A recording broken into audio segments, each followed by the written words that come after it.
Glória a Deus. Vamos pegar nossas Bíblias, vamos abri-la no Evangelho de João, no capítulo 1. Semana passada nós começamos uma série de mensagens, uma nova série. Essa série não está determinada quanto tempo vai durar, porque nós queremos fazer com bastante calma, sem pressa, porque às vezes a pressa acaba nos impedindo de tratar com minúcias, com detalhes, aquilo que é extremamente importante. Tá bom? Então nós vamos ministrando até quando o encargo esgotar. Quando o encargo que Deus nos deu, ele se esgotar, aí nós mudamos o tema geral, lógico, né? Cada semana tem um tema diferente, mas todos os temas subordinados ao tema maior, que é a cosmovisão do reino de Deus. Quem não ouviu ou assistiu a mensagem da semana passada, eu peço que vá até o site do ministério, né? Ou melhor, que você vá até o canal do YouTube do ministério e assista, porque é uma mensagem introdutória de bastante relevância, necessária para a nossa compreensão e crescimento espiritual. Tá bom? Hoje, falando ainda sobre cosmovisão, nós vamos falar um assunto extremamente importante. Os irmãos devem ter visto, né, o post que nós lançamos, como intitula Logos, a linguagem da cosmovisão do reino de Deus. Vou pedir para você abrir o seu coração neste momento. Ouça com atenção. Procure compreender cada detalhe que será aqui apresentado, porque Deus fará algo grande nas nossas vidas, se nós compreendermos e acolhermos a sua palavra, né? Então, João capítulo 1, quero ler com vocês, do versículo 1 até o versículo 14. Diz assim o texto bíblico: No princípio era o Verbo, e o Verbo estava com Deus, e o Verbo era Deus. Ele estava no princípio com Deus. Todas as coisas foram feitas por intermédio dele, e sem ele nada do que foi feito se fez. A vida estava nele, e a vida era a luz dos homens. A luz resplandece nas trevas, e as trevas não prevaleceram contra ela. Houve um homem enviado por Deus, cujo nome era João. Este veio como testemunha, para que testificasse a respeito da luz, a fim de todos virem a crer por intermédio dele. Ele, João Batista, não era a luz, mas veio para que testificasse da luz, a saber, a verdadeira luz que, vinda ao mundo, ilumina a todo homem. O Verbo estava no mundo, o mundo foi feito por intermédio dele, mas o mundo não o conheceu. Veio para o que era seu, e os seus não o receberam, mas a todos quantos o receberam, deu-lhes o poder de serem feitos filhos de Deus, a saber, os que creem no seu nome, os quais não nasceram do sangue, nem da vontade da carne, nem da vontade do homem, mas de Deus. E o Verbo se fez carne e habitou entre nós, cheio de graça e de verdade, e vimos a sua glória, glória como do unigênito do Pai. Diga amém. Se você puder e quiser repetir, repita com toda a força do seu coração, repita buscando as palavras de dentro do seu espírito, declarando: e o Verbo se fez carne. Atenção, diga: e o Verbo se fez carne e habitou entre nós, cheio de graça e de verdade, e vimos a sua glória, a glória como do unigênito do Pai. Glória a Deus. Queridos, este é um capítulo, ou até onde nós lemos, é um prefácio, o prefácio do Evangelho de João, uma das porções muito ricas da Escritura. A Escritura tem muitos textos belos, maravilhosos, ricos, mas o capítulo 1 de João, pelo menos aqui os primeiros 14 versículos que nós lemos, ele traz para nós não somente a introdução de um livro, não é somente o prefácio de um livro, mas, sobretudo, poderíamos dizer que esses 14 versículos são o prefácio de uma nova história que começou há 2000 anos. Alguém poderia perguntar, mas assim, como o prefácio de uma nova história que começou há 2000 anos? É que com a vinda do Messias, com a chegada do Messias e a sua entrada no mundo, o mundo sofreu uma mudança radical do ponto de vista de sua cosmovisão. Nós falamos aqui na semana passada o poder que é e que possui a cosmovisão dentro do homem. Na verdade, a cosmovisão poderia ser simplificada numa ideia, a formatação e o modo de nossa consciência, ou seja, o modo como nós nos pomos no mundo, o modo como nós agimos no mundo, que vai determinar os nossos relacionamentos, o nosso falar, as nossas atitudes. Tudo isso depende da formação de nossa consciência, de tudo aquilo, de como nós fomos formados, não somente na nossa própria história, no meu caso, 46 anos de história, mas a minha história que é construída a partir de outras histórias. É um acúmulo de informações, é um acúmulo de costumes, é um acúmulo de um modo de ver e de perceber e de interpretar o mundo que me constituiu.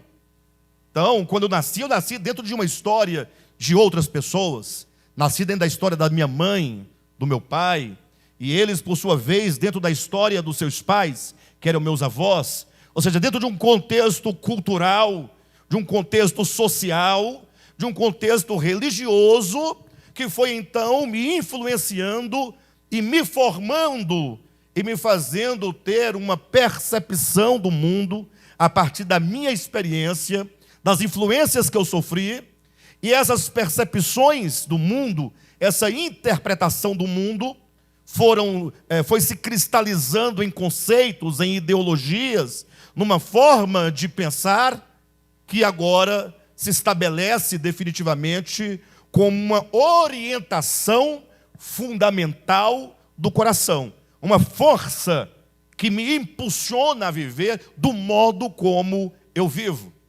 E uma metáfora muito interessante que nós usamos aqui na semana passada, porque usamos aqui um conceito sobre cosmovisão, é a metáfora da árvore, né? Uma árvore, ela é plantada num solo, e agora ela vai ali germinando, vai crescendo e vai lançando suas raízes.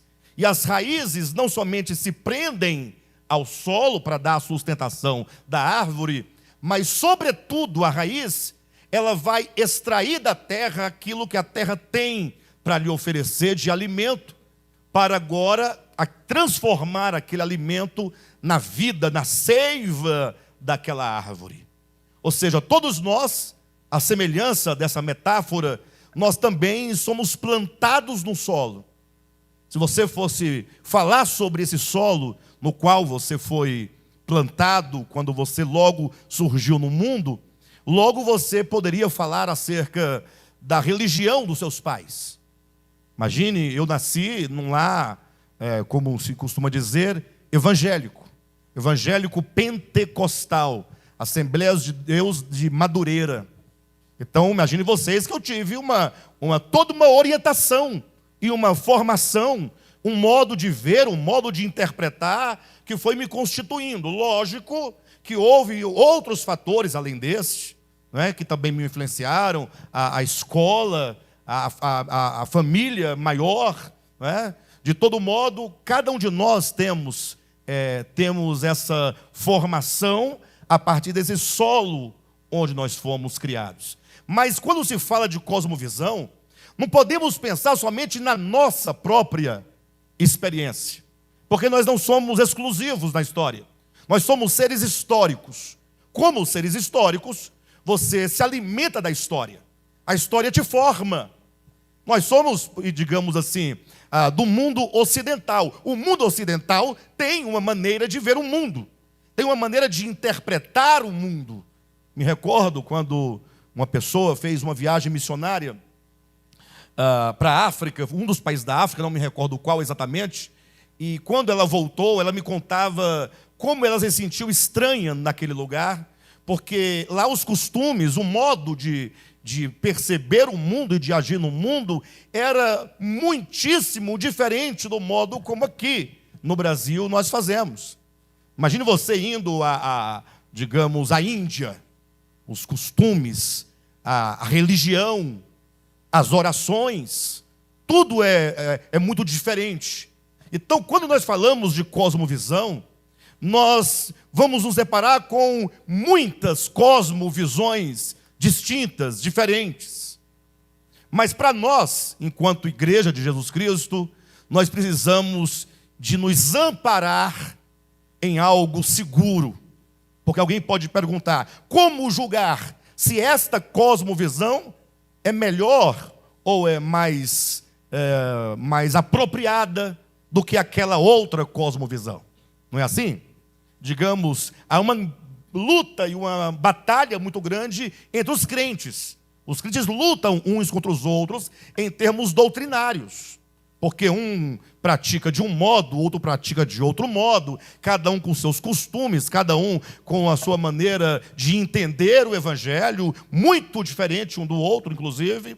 Nós temos que perguntar qual é a nossa segurança de estabelecer uma cosmovisão que seja de fato e de verdade segura, para que eu possa começar a trabalhar uma nova cosmovisão em mim, no sentido de voltar às minhas origens, aquilo que me construiu, aquilo que me edificou, e refazer aquilo que tem que ser refeito. E o ponto que nós usamos para fazer a transição é chegando até as nossas percepções do mundo. O que você julga por moral, o que você julga por ético, o que você julga de verdadeiro, o que você julga de santo, o que você julga ser a vontade de Deus, o que você julga ser ou não ser pecado. Ou seja, nós temos que voltar até essas percepções que nós recebemos ao longo da nossa trajetória e começar a corrigir.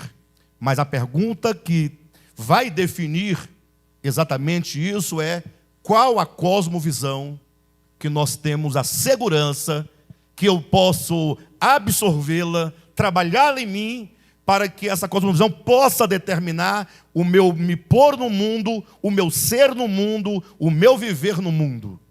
Nós vamos apresentar, portanto, o próprio Jesus de Nazaré, o homem excelente da história, como sendo ele a própria cosmovisão que nós precisamos absorver.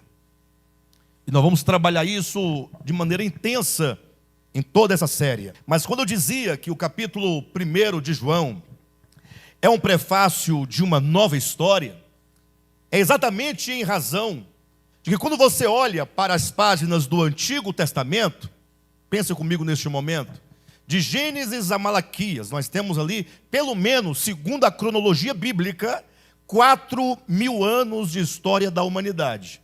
Entenda esses 4.000 anos como sendo 4.000 anos pedagógicos. Não vamos debater questões científicas, porque não é o objetivo nosso, nem de Deus, nem da Bíblia. Esses 4.000 anos de registro de Gênesis a Malaquias contém somente as histórias dos tempos necessários com fins à revelação. É isso que nos interessa. Não pense você que a história do mundo inteiro, desde as suas origens, estão nesses 39 livros do Antigo Testamento, porque nem caberia, inclusive. A Bíblia também não é um livro de história, nem de antropologia. É apenas um livro de revelação. Então, nós temos aqui recortes da história, e somente da história que interessa no âmbito daquilo que Deus queria falar e queria revelar ao homem. De modo que quando nós olhamos, portanto, para esses 4.000 anos pedagógicos, entre Gênesis e Malaquias, nós vamos ver que a Escritura nos mostra como que todos aqueles homens das genealogias, tomando Adão pelo princípio, conforme ali a humanidade foi se desenvolvendo e foi crescendo, até que ela ganha, a Escritura ganha uma forma mais definida na história do povo de Israel, e a história do povo de Israel vai dominar todo o Antigo Testamento quase que por completo, porque a história da humanidade antes de Israel só vai mesmo de Adão até a Torre de Babel. São 11 capítulos de Gênesis somente, porque no capítulo 12 começa Abraão, Isaac, Jacó e Israel. Aí começa daí até Malaquias, é só a história do povo de Israel, os acontecimentos, o modo como Deus se revelou, ou conforme a percepção deles, que eles tinham de Deus e da revelação de Deus. Ou seja, quando você lê o Antigo Testamento, você vai ter muitas impressões acerca de Deus. Infelizmente, ouça-me com atenção, eu preciso chamar sua atenção para esse detalhe. Infelizmente, os crentes leem a Bíblia assim, como sem dar muita atenção ao que está sendo dito, pelo simples fato de se ter a ideia de que a Bíblia é a palavra de Deus. Ou seja, desde que eu saiba que a Bíblia é a palavra de Deus, então eu nem preciso pensar muito no que está sendo dito, e não posso discutir, eu não posso debater com nada que está escrito, porque seria uma blasfêmia muito grande. Mas eu digo, leia com atenção o Antigo Testamento, e na medida que você vai evoluindo na leitura, vai evoluindo no eixo histórico do Antigo Testamento, você vai percebendo que me parece que há um eixo comum que vai construindo uma percepção acerca de Deus. A que conclusão se pode chegar lendo o Antigo Testamento?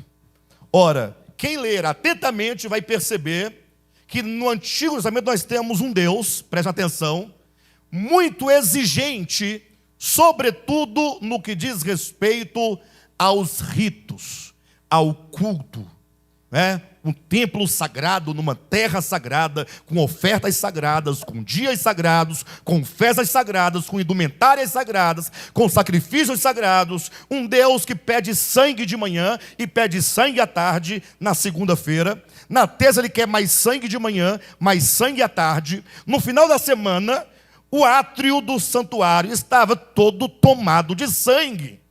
Muito sangue derramado. Eram chamados de os sacrifícios incessantes, que diariamente se oferecia.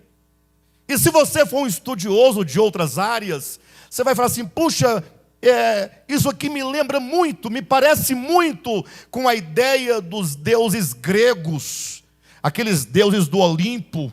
Quando você lê, por exemplo, a Odisseia de Homero, você se depara ali com os deuses muito caprichosos, que por qualquer motivo ficava irado, e sua ira não era possível de ser aplacada, senão por meio de derramamento de sangue.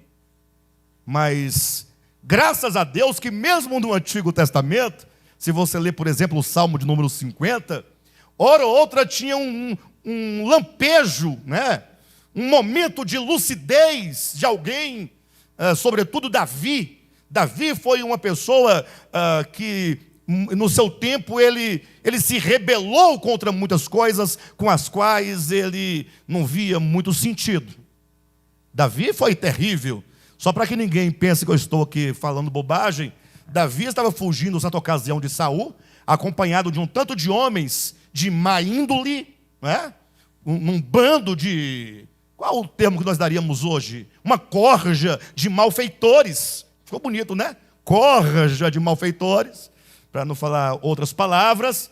E Davi, não tendo escape, só viu o templo diante dele, no caso, o tabernáculo, e ele pensou, se tem um lugar que Saul não vai me encontrar, é dentro do tabernáculo, porque lá ninguém pode entrar. Deus não deixa ninguém entrar.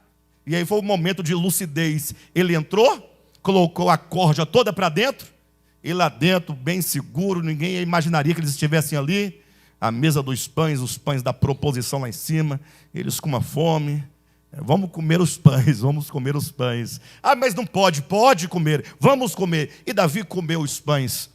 E não aconteceu nada absolutamente contra eles, até que Jesus viesse a dar o testemunho de Davi, dizendo: Davi entrou no templo, comeu os pães da proposição e ficou sem culpa.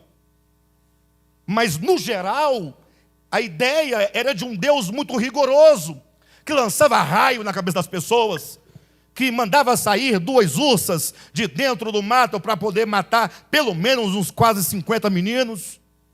Era um Deus vingativo, era um Deus que tomava a terra dos outros e que mandava o seu povo entrar na terra alheia, matar todo mundo. E mesmo na terra que não havia sido prometida, se eles entrassem, eles podiam entrar e escravizar o povo, e cortar a cabeça dos velhos, das mulheres, das crianças. Eu sei que as páginas do Antigo Testamento estão banhadas de violência e estão banhadas de sangue. Para que vocês tenham uma ideia, o Salmo de número 137, salvo engano, é um salmo de um camarada que estava no cativeiro babilônico, um judeu, um hebreu. Pensa comigo o tipo de oração. E ele está lá, escravo em Babilônia, e aí ele diz assim na oração: olha, os babilônicos nos pediram que nós cantássemos os hinos lá de Jerusalém. Eles acham tão bonito nossas canções, tudo em tom menor, canções em lá menor, em mi menor, em ré menor, fá sustenido menor, aquelas canções tristes. O tom menor não traz uma melancolia, uma coisa assim bem chorosa. E eles queriam que os hebreus tocassem suas harpas. É ele orando, o salmista está orando, né? E eles disseram: nós não entoaremos as canções em terra estranha. Nós vamos pendurar as nossas harpas nos salgueiros e nós não vamos cantar enquanto não voltarmos para a nossa terra. Então era uma oração de quem estava sofrendo no cativeiro babilônico. E no momento no finalzinho da oração, ele diz: entretanto, não somente deixaremos de cantar para os babilônicos, mas pedimos a Jeová, pedimos a Yavé, pedimos para Javé. Aí você pode escolher o nome que você quiser, que ele pegue todas as crianças de Babilônia e que esse Deus possa esmagar a cabeça das crianças contra uma pedra. Aí o povo podia responder: aleluia, amém, que assim seja. Daí o cristianismo, ao ler o Antigo Testamento, foi sendo constituído dessa cosmovisão, dessa percepção de um Deus mau, de um Deus vingativo, de um Deus irado, de um Deus incapaz de perdoar se o sangue não correr pela canela. E aí eles trouxeram toda essa visão veterotestamentária, e agora eles querem casar, fazer o conúbio do antigo com o novo, como se nada tivesse acontecendo. E para realizar o casamento, eles vão ter que dar algumas dobras, criar algumas doutrinas para justificar essa visão do Antigo Testamento acerca de Deus. Me pergunta: pastor, mas não estou entendendo mais nada. Você está dizendo então que está errado essa narrativa do Antigo Testamento? Eu diria 2 coisas. Primeiro, o Deus do Antigo Testamento é o mesmo Deus do Novo Testamento. Alguém fala: não, para mim não, porque quando eu leio eu vejo uma grande diferença. Eu digo: a diferença não está em Deus, que é único. A diferença está na percepção do homem do seu tempo. Um homem que morava num tempo da barbárie, num tempo de que a guerra era um meio de sobrevivência, era um meio de existência.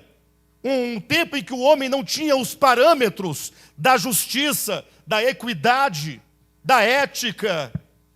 Um homem que vinha ainda na sua evolução muito precária, que para que contesse um pouco, ou que fosse contida um pouco a violência deste povo, foi preciso criar uma lei que se diz olho por olho e dente por dente. Para nós isso é um absurdo, Para o homem do século 21, ou para o cristão, olho por olho, dente por dente, é um escândalo. Por que é um escândalo? Porque olho por olho significa, olha, se teve uma briga lá entre os vizinhos, e o vizinho furou o olho do seu filho, você não deve furar os 2 olhos do filho dele. Vá lá e fure somente um. Se furou um olho, vaze um olho dele. É olho por olho. Porque naquele tempo a barbárie era tão grande, a criança furava o olho do outro jogando futebol, jogando biloca, aquele catoião. Lembra? Quem já jogou biloca aqui? Ó, aquele catoião, pum, no olho da criança do outro lado, furou o olho, aí iam os pais lá, matavam a família inteira. Aí para conter aquela violência, aquela disparidade, aquela injustiça, foi criada uma lei que para nós inadequada naquele tempo, muito adequada. Olho por olho. Olho por olho. Hoje, Jesus diz para nós, não resistais ao perverso. Não pague o mal com o mal. Se alguém lhe furar seu olho direito, ofereça o esquerdo para lhe furar também. Natália, não é fácil não. Mas só para os irmãos entenderem que havia ali uma cosmovisão. E o Deus descrito no Antigo Testamento é fruto de inspiração, de revelação, mas que passa pela percepção do homem histórico no seu tempo, plantado numa terra cuja orientação não era outra. Então, vem essas ranhuras nas páginas do Antigo Testamento. Uma era de muita poligamia, uma era de muitos deuses, uma época de muita violência, até que um dia, diz o capítulo 1, o verbo que é Deus, o Logos que é Deus, ele se fez carne. Ele entra na história para mudar a história da humanidade. Jesus, ele é aquele que entra na história, o Logos eterno, que conforme o capítulo 1, é Deus, é o Criador de tudo, sustentador de todas as coisas. Ele não entra na história de qualquer modo, ele se faz carne, ele se faz homem, para agora encarnar na humanidade o modelo, o exemplo, o caminho, a orientação, a direção de como agora a humanidade deve andar, para onde ela deve olhar, quais os valores que nós devemos cultivar, como eu devo me relacionar, quais as bases de relacionamento, o que é justiça, o que é santidade, o que é verdade, o que é graça, como é Deus verdadeiramente. Eu sei que muitos resistem à ideia de que o Deus apresentado no Antigo Testamento vem com algumas ranhuras da percepção do homem do seu tempo, mas basta que você leia João capítulo 1, versículo 17, quando com toda a clareza, João no seu evangelho vai dizer assim, olha, a lei que era o solo no qual a nação de Israel estava plantada, a lei, Gênesis, Êxodo, Levítico, Números e Deuteronômio, a Torá, o Pentateuco, era a essência substancial onde estavam o povo de Israel alicerçados. A lei foi dada por intermédio de Moisés. Entendam isso. Mas, gente, não é possível. Não faz sentido alguém dizer que não compreende isso. A lei foi dada por intermédio de Moisés, mas a graça e a verdade vieram por intermédio de Cristo Jesus. Está muito claramente aqui estabelecida uma ruptura. Jesus inaugura um período, uma nova história, a partir de uma nova percepção. E agora esse homem, Jesus, ele pode falar qual é a natureza do reino de Deus. Ele pode falar o que é a verdade. Ele pode falar quem é o Pai. Sabe por quê? Porque o versículo seguinte, no caso João 1,18, vai dizer, olha, ninguém jamais viu a Deus. Ninguém jamais viu a Deus. Agora, o Deus unigênito, que está no seio do Pai. O que quer dizer no seio do Pai? Nas regiões mais profundas, íntimas. Porque o Verbo não conhece o Pai de olhar face a face. Não. Já seria grande coisa. Se nenhum dos homens jamais viu, o Logos não somente viu, mas ele conhece o coração, a alma, o espírito, as profundezas. Ele conhece os rins, uma linguagem mais arcaica, para falar das regiões mais profundas, íntimas, inacessíveis de alguém. Ele conhece esse íntimo do Pai.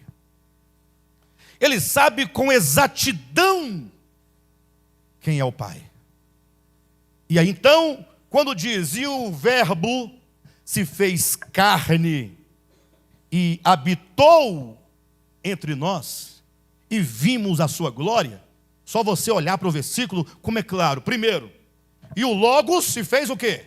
Carne, pronto, nós temos a referência. Não precisamos mais ficar olhando para cima, nem perguntando quem descerá ao abismo, ou quem subirá aos céus. Para de bobagem. Você não precisa ir às alturas ou descer ao abismo, basta olhar o Verbo, que é o Logos eterno, que é o Cristo de Deus. Ele se fez carne e ele habitou entre nós. E nós, homens, vimos, portanto, a sua glória. O Verbo se fez carne. O Verbo não foi um relance, não foi uma visão no Sinai, não foi uma epifania, não foi um momento de transe, não foi um êxtase, não foi uma percepção, não foi um vulto, não foi um sonho. Não, ele habitou entre nós, 33 anos vivendo sobre a terra como Deus homem, para que todos olhassem e vissem qual é a visão ou a cosmovisão do reino de Deus, vivendo na humanidade, vivendo em humanidade, vivendo na terra como homem. Então ele inaugura, o capítulo 1 está dizendo, olha, a partir de agora o Logos entrou no mundo e estando no mundo, olhem para ele. Mas vamos ser mais específicos sobre isso. Quando você encontra, e o Verbo era Deus, o Verbo estava com Deus, e o Verbo se fez carne. Essa palavra verbum, do latim, ela é apenas uma palavra que foi colocada na Vulgata, porque a Bíblia foi traduzida do grego, né, no caso do Novo Testamento, do grego para o latim, colocou o verbum, que deu verbo na sua Bíblia. Aí você fica sem saber, o Verbo se fez carne, o Verbo. Para alguns não faz sentido nenhum essa expressão, o Verbo se fez carne. É o Verbo, deve ser coisa boa, né? Mas para o bom estudioso, ele vai, já sei, o Verbo, tem o verbo irregular, tem o verbo regular, tem o verbo indefectivo, tem o verbo anômalo, ó. Tem o verbo transitivo direto, tem um indireto, tem um bitransitivo, tem nada a ver. Esquece tudo isso. Você tem que entender que a palavra verbo remete ao grego o logos. Não mudou nada para mim, ficou do mesmo jeito. É só você entender que todos, entenda que João não foi o primeiro a usar a expressão logos. Logos não é uma palavra criada por João. Logos é uma palavra que foi tomada dos gregos por João, desde Heráclito do 6º século antes de Cristo, e ele atualizou essa expressão no seu evangelho, porque Heráclito já dizia que o Logos era a razão de todas as coisas. era a consciência cósmica e universal que ordena o universo, que cria o universo, que embeleza o universo, que sustenta o universo. Em outras palavras, o Logos é a alma do universo. Pastor, mas não dá um panteísmo? Não. A alma do universo quer dizer, se não é o Logos gerando na imanência desse cosmo, não haveria nem mesmo uma formiga. Então a palavra Logos pode ser entendida por consciência. Consciência. Você traduzir Logos por consciência, você está fazendo um gol de placa. Mas por que eu não coloco a palavra? Porque também poderia ser por palavra. A palavra se fez carne, também é devida. É um sentido também. O Logos tem alguns significados, mas eu quero colocar em realce esse valor semântico de Logos enquanto a consciência, porque é como que dissesse, não há a compreensão de quem é Deus e de como é o seu reino, nenhuma concepção humana, nem mesmo dos profetas maiores, nem dos profetas menores. Ninguém na terra, de nenhuma religião, de nenhum lugar, por mais próximo que seja de Deus, por mais que ore, que jejue, que faz qualquer outra coisa, mas nenhuma consciência humana atingiu os píncaros mais altos da eternidade. Por isso que João começa dizendo assim, olha, no princípio, ele busca longe, ele não busca no tempo. Não é Moisés no Sinai. Moisés subiu um montinho, velho, bem baixinho, Monte Horebe. Ah, é alto, já fui lá. Pois é, mas Jesus, o Cristo, é aquele que vem das alturas. O Evangelho de João começa do alto, trazendo a consciência divina para os homens. É uma consciência entrando na humanidade. Fala assim, olha, vocês têm que ver como Deus vê. Eu colocarei a percepção divina, a consciência divina, o olhar divino dentro de um homem chamado Jesus, para que vocês saibam então qual é a consciência de Deus. Vocês entendem perfeitamente? Então, quando diz que o Logos se fez carne, é o mesmo que hoje podemos dizer que a consciência divina entrou no mundo. Aí você agora começa a ler os evangelhos, Mateus, Marcos, Lucas e João. Mateus começa dizendo que o Cristo é o Messias, nascido de uma virgem. Bonito, é legal. Não é legal, não é? Puxa, o Messias nascido da virgem, que maravilha, tal. Os magos vão lá, os pastores, todo mundo, ouro, incenso e mirra. É um presépio bacana, o boi, o jumento, todo mundo lá. Herodes querendo matar, a história é belíssima. Marcos não falou nada do nascimento, nada da genealogia, né? Já começa lá na frente da história.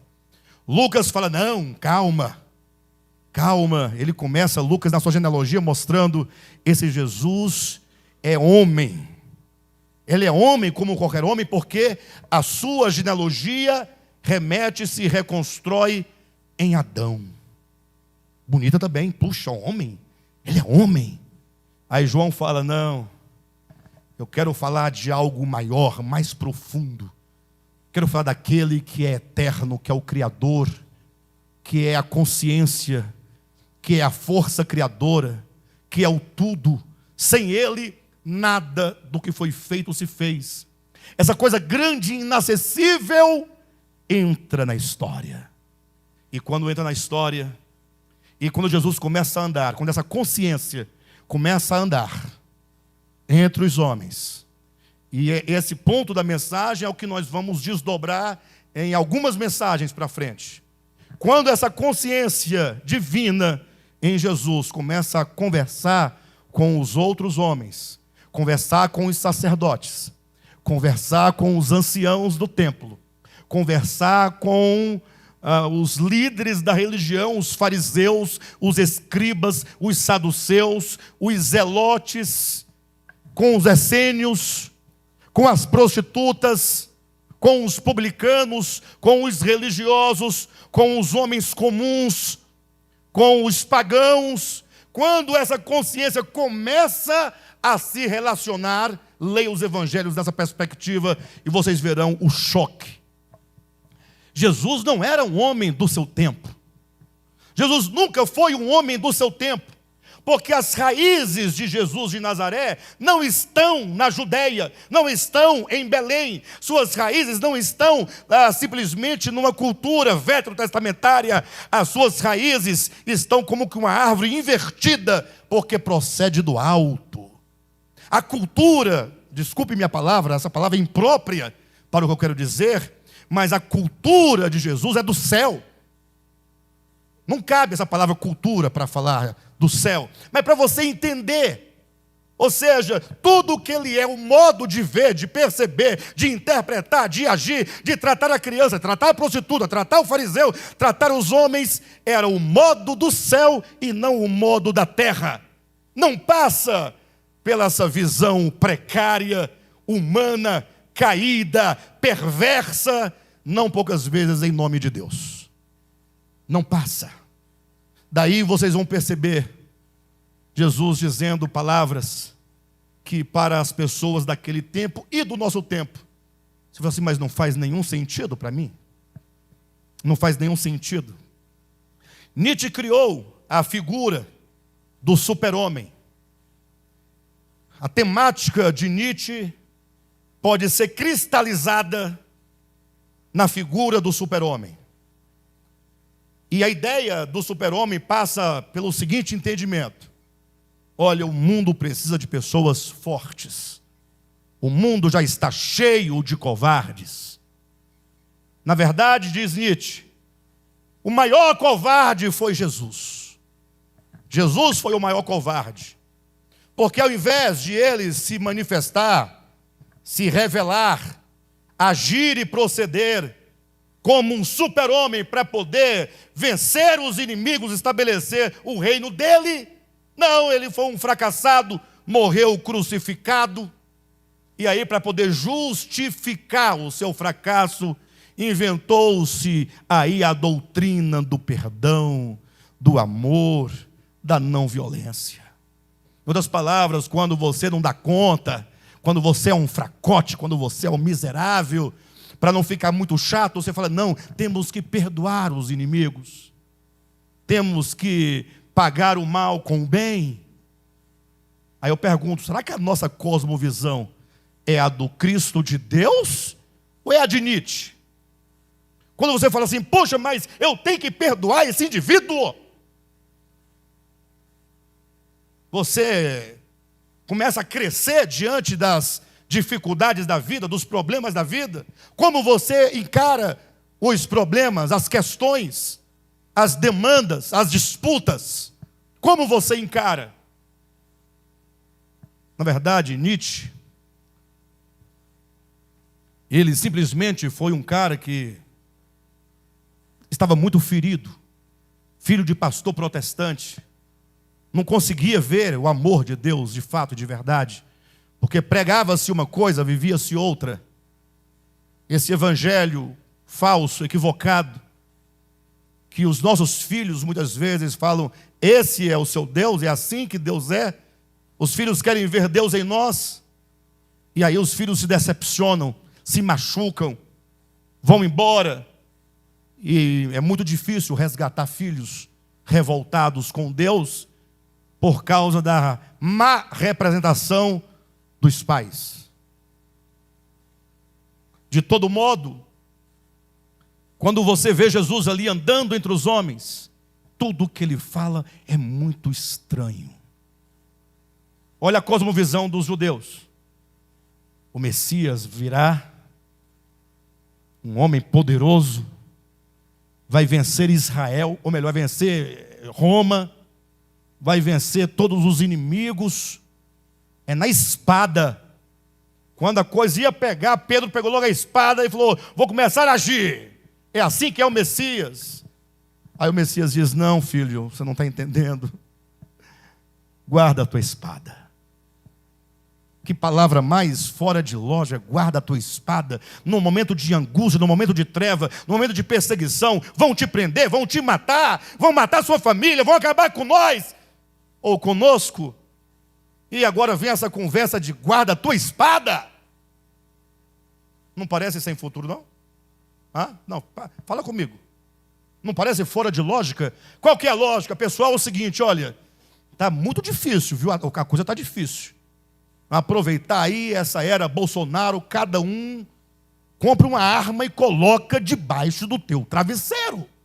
Poxa, defender tua família, tua mulher, teus filhos. O vagabundo vai entrar na sua casa. Você dá primeiro um tiro para cima. Se ele continuar, você mira para o dedão. Se continuar, tu mira no peito dele. E mata esse desgraçado, porque bandido bom é bandido morto. Não é assim? Aí vem um extraterrestre, literalmente falando, e diz, olha, guarda a tua espada. E você fala, mas não faz sentido. Ele diz, filho, eu sou a cosmovisão do reino de Deus. Se você é discípulo do reino de Deus, ou melhor, discípulo de Cristo, cidadão do reino de Deus, você precisa receber essa visão do céu. Ela tem que entrar no teu entendimento, descer para o seu coração, tomar todas as partes do teu ser, ser amalgamada na tua alma, na tua mente, nas tuas vontades, nas tuas emoções, sermos totalmente tomados, plenos dessa visão governante do céu. Eu não sei o que eu faço, porque não dá para pregar. Não consigo. Nunca consegui acabar uma mensagem. Estou no primeiro tópico. São 5. São 9:30. Mas vamos sem pressa, né? Vamos tranquilo. Olha só, como nós dizemos, se a consciência divina se fez carne, quem entendeu isso? A consciência divina se fez carne? Mas o texto de João, capítulo 1, também diz que a vida estava nele, e a vida era a luz dos homens. Se a vida, que é o próprio Cristo, é a luz dos homens, eu tomei a ousadia de falar, não somente o Logos, que é a consciência divina, se fez carne, mas a luz se fez carne. A luz.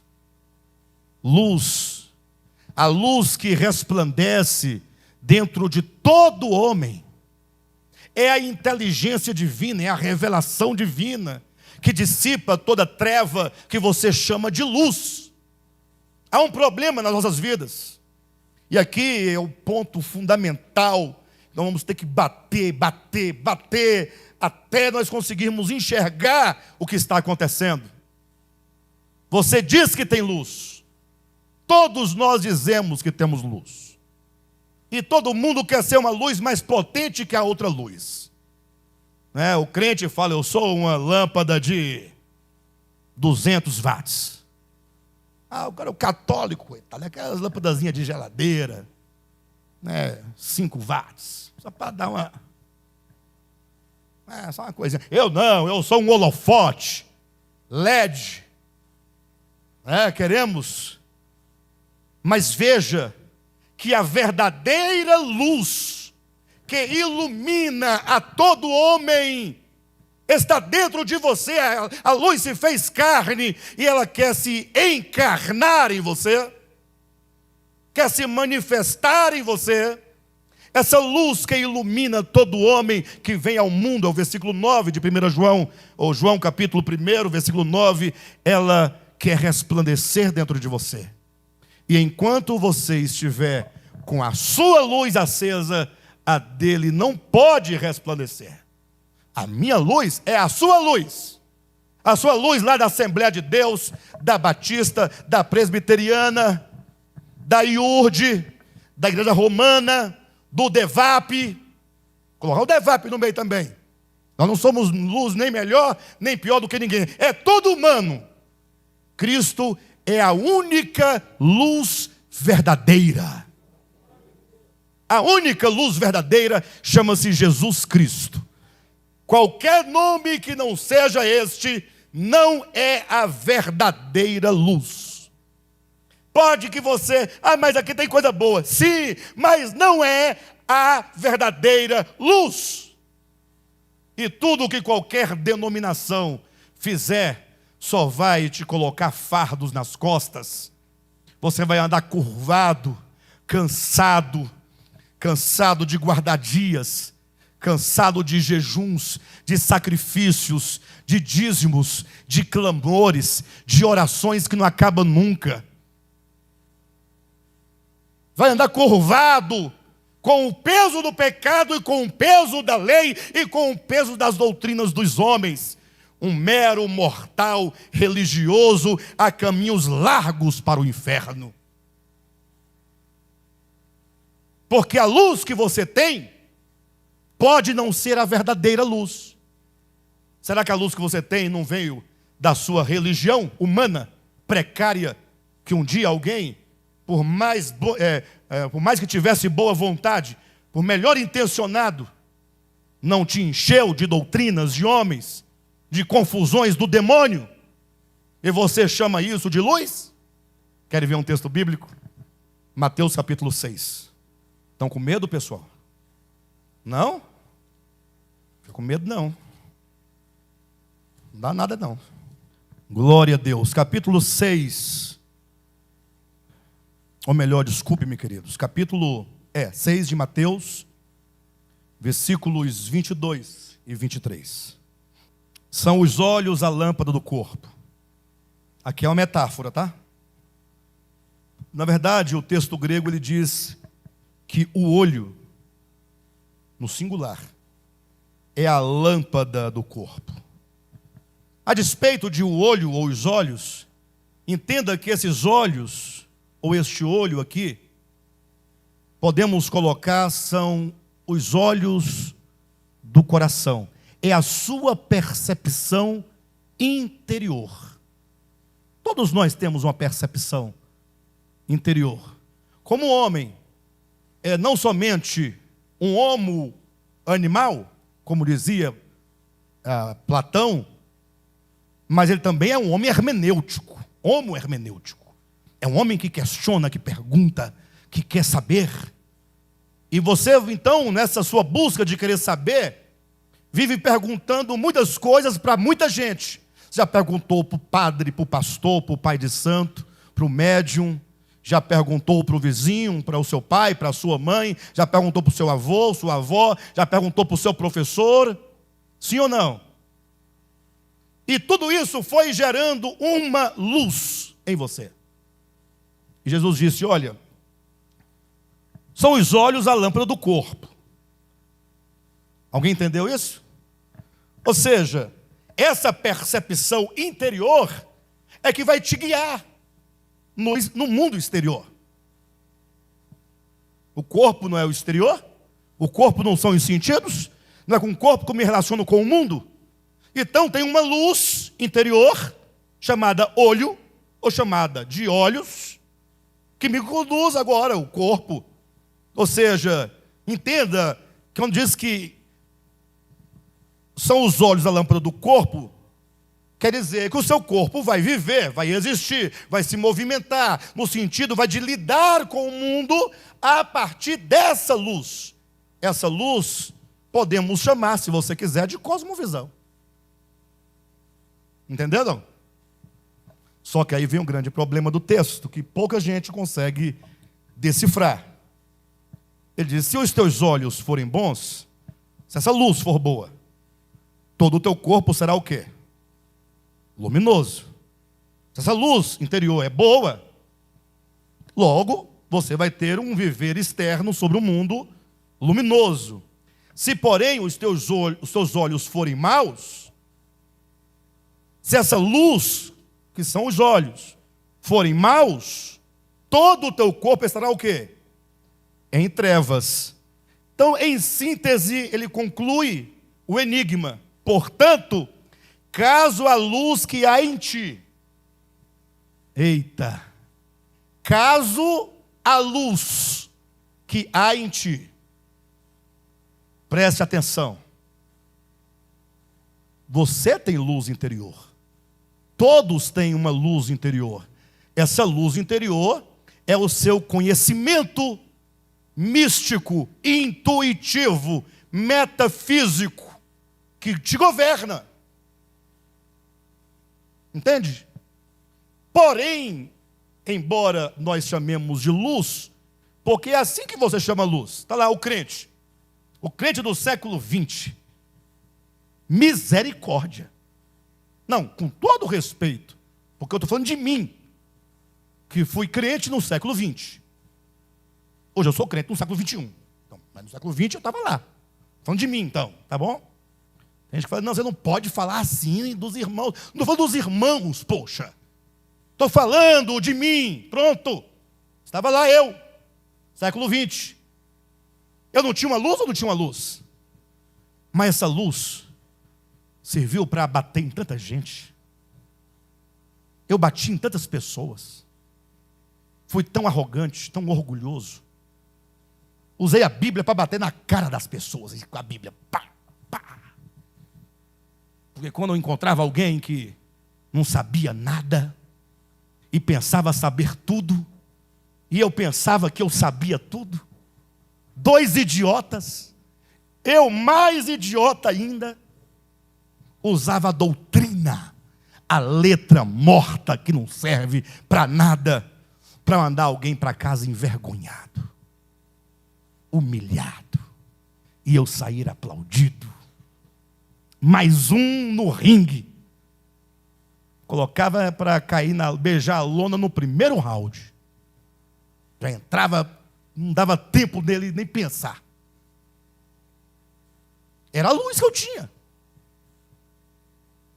Jesus fala, caso a luz que há em ti, essa luz que você chama de luz, que leva a crente para o monte, ficar 24 horas de manhã, à tarde, à noite, orando, com os cabelos cheios de carrapicho, uma roupa até o tornozelo, com uma suvaqueira miserável, e o marido chega em casa, não tem almoço, não tem janta, não, os filhos na rua, tudo esculhambado, a cozinha cheia de louça, ninguém sabe onde está ninguém, o marido não aguentou, saiu de casa, colocaram a culpa no demônio.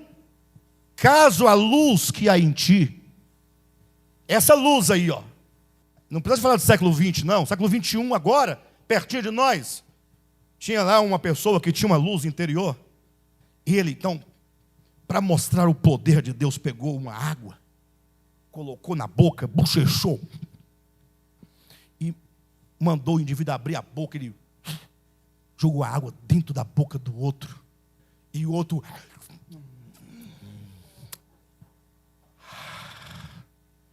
Caso a luz que há em ti, essa luz aí, ó. Você que diz que é luz, que tem luz, e faz da igreja comércio, cobra dinheiro para entrar, vende água, vende cajado, vende vassoura, vende caneta ungida para fazer a prova lá do concurso público, que cobra dízimos, sacrifícios, que toma a casa das pessoas, toma o carro das pessoas, enquanto tiver ainda um fiapo de lã, está ali puxando a lã da ovelha. Essa luz aí que eu estou falando. Você que pensa que o Deus verdadeiro é mamon, porque a sua vida inteira de ler Bíblia, de orar, de jejuar em busca de dinheiro, ficar rico, empresário, fazendeiro, essa luz aí, que você chama de luz, essa percepção, só não pode deixar de chamar de luz, porque luz quer dizer percepção. Essa percepção, essa luz, esse olho interior, poderia ficar aqui até meia-noite só dando os exemplos. Você que acha que é melhor do que o outro, você que tem essa luz, esse tipo de luz, porque você não bebe, você não fuma, você não dança, você não faz o quê? Não faz nada. Você virou uma múmia, mumificado. não dança com a esposa, não olha para a esposa, tudo é pecado, triscou é pecado, mexeu é pecado, virou é pecado. E todo mundo sabe quem você é, camarada. Tua mulher sabe quem você é. Teus filhos também sabem, para de bobagem. Todo mundo sabe, só que ninguém tem coragem de falar nada. Todo mundo finge que é.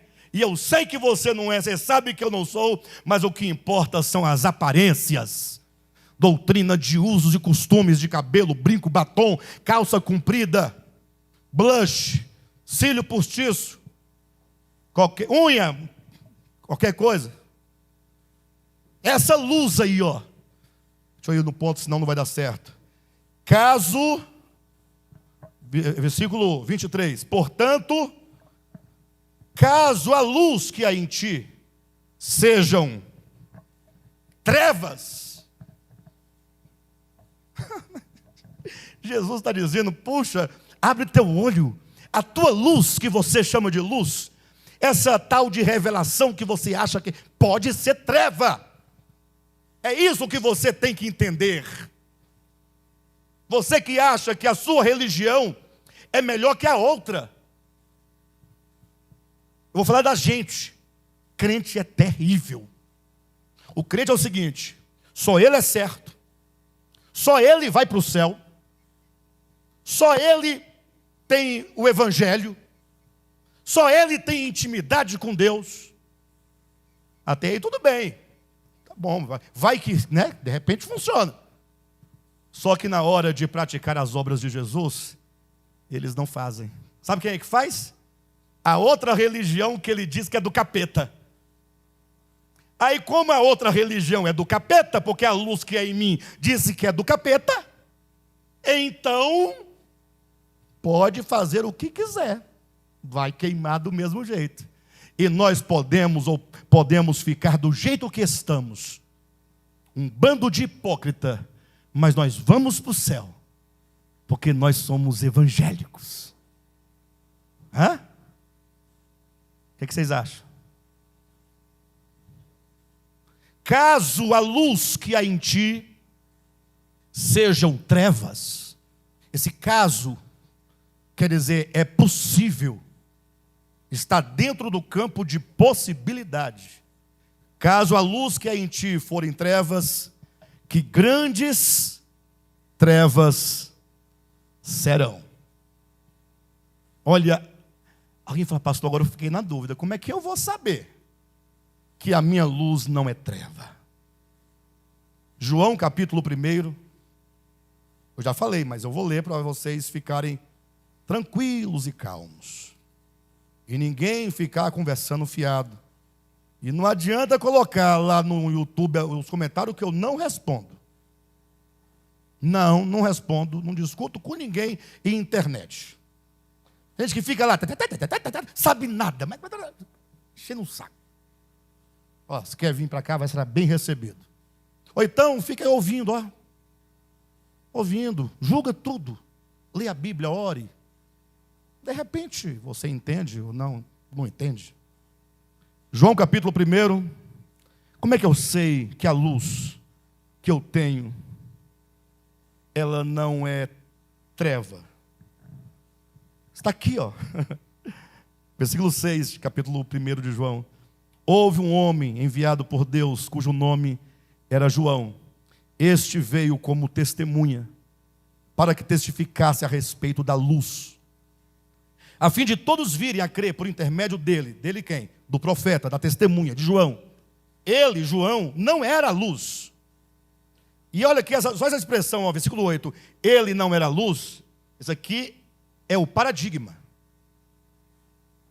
Paradigma é quando você coloca uma coisa debaixo da outra, no mesmo sentido, com a mesma natureza. Você cria um paradigma. Ele não era a luz. O Alexandre não é a luz. O Devap não é a luz. A IURD não é a luz. Não acabe esse paradigma. A Assembleia de Deus não é a luz. Batista não é luz. Católica não é luz. Espiritismo não é luz. Budismo é infinito. Não é a luz. porque só tem uma luz verdadeira. Versículo 8 diz: ele não era luz, mas veio para que testificasse da luz, a saber, a verdadeira luz que vinda ao mundo, olha, a luz se fez carne, ilumina a todo homem. E eu vou dizer algo para vocês aqui. Preste atenção no que eu vou dizer, eu vou encerrar logo, logo. Mas vocês acreditam numa coisa? No passado eu fiquei muito revoltado com Martinho Lutero. Depois eu pedi perdão para ele. Num aspecto ele estava certo. Num aspecto. Eu discordo de Lutero em muitos aspectos. Quem sou eu para dizer? Lutero é um grande homem, né? Mas não é a luz. Né? E eu leio, quando eu leio, eu debato com a pessoa. Né? Eu me assento com ela e nós conversamos. Isso é ler um livro. E ele disse uma vez assim, olha, não sei se vocês sabem que Lutero ele fez a primeira versão, a tradução da Bíblia para o alemão.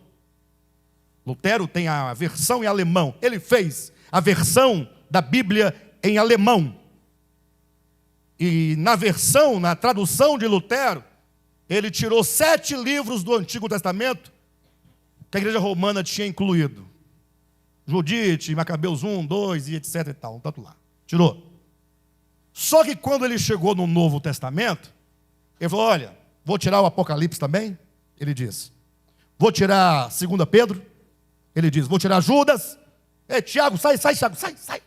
Tiago, sai. Vou tirar Hebreus. Eu falei, tá louco? Você ficou louco? E ele me respondeu o seguinte: pode ser Paulo, pode ser Pedro, pode ser João, pode ser quem quer que seja. Se o que está dito não for Jesus, é profano. Ah, mas não, gente, não dá. Não dá. Eu falei para ele, nós brigamos, feio. E na ocasião ele me falou o seguinte: você fica com Paulo, Pedro e João, eu fico com Jesus. Aí ele disse o seguinte em seguida, foi, agora para o teu governo, pode ser Pilatos, Judas ou Herodes, se falar em Cristo é sagrado. Isso é para você, sua luz, que quando lê um trechinho, no meio do trecho está glorificando a Deus, mas quando está lá embaixo, Chico Xavier, você é do demônio, chuta. Pastor, peraí, deixa eu ver se eu estou te entendendo. Você quer dizer que Chico Xavier escreveu alguma coisa boa? Bem, eu não sei, eu nunca li nada dele. Desafio você a ler e depois me falar. Chico Xavier diz que ele não tem nada, nem uma frase dele. Ele teria recebido de outras coisas. Ele próprio não tem. Mas a ideia para cá, não vai por aí não. Entenda. Entenda. Quando você ouvir uma palavra, feche os olhos e só escute as palavras. Se ela te leva para mais perto do bem, do belo, do justo. Lembra que Paulo falou? Tudo. Filipenses capítulo 4, versículo 8. Tudo. O que é tudo, pessoal? Tudo o que é bom. Tudo o que é justo. Tudo o que é de boa fama. Seja isso o que ocupe o teu pensamento. Poxa, aí você vai para a igreja evangélica e lá está todo mundo lá falando que Deus vai matar não sei quem, vai arrancar a cabeça, vai lançar no inferno as almas que Ele criou, e as almas vão ficar lá no fogo eternamente, dizendo ai, ai, ai. Jesus fala, manda mais fogo, manda mais, como é que é o nome do trem lá? Mais enxofre, coloca lá chifre de cão queimado. E você dando glória a Deus, porque a luz que é em ti é treva. Pastor, mas Chico Xavier é treva. Eu não sei se é treva. Eu não sei, eu não tenho esse contato. Eu dei esse exemplo para apenas você pensar: puxa, como é que eu estou julgando as coisas? Pega pelo sentido que eu estou te falando. Porque você julga o produto pelo rótulo. Pastor, então ele é de Deus? Eu não sei. Ele está salvo? Não sei, nem se você está, que dirá ele. Que eu nunca vi, que eu não conheço, nunca li um livro dele. É só um exemplo para você pensar. Ah, porque a Igreja Católica é do demônio. É, do demônio. Mas tem um tanto de padre dando show em pastores por aí. Os crentes estão deixando de ouvir pastores para ouvir padres. Uai. Jesus está dizendo: caso a luz que há em ti sejam trevas.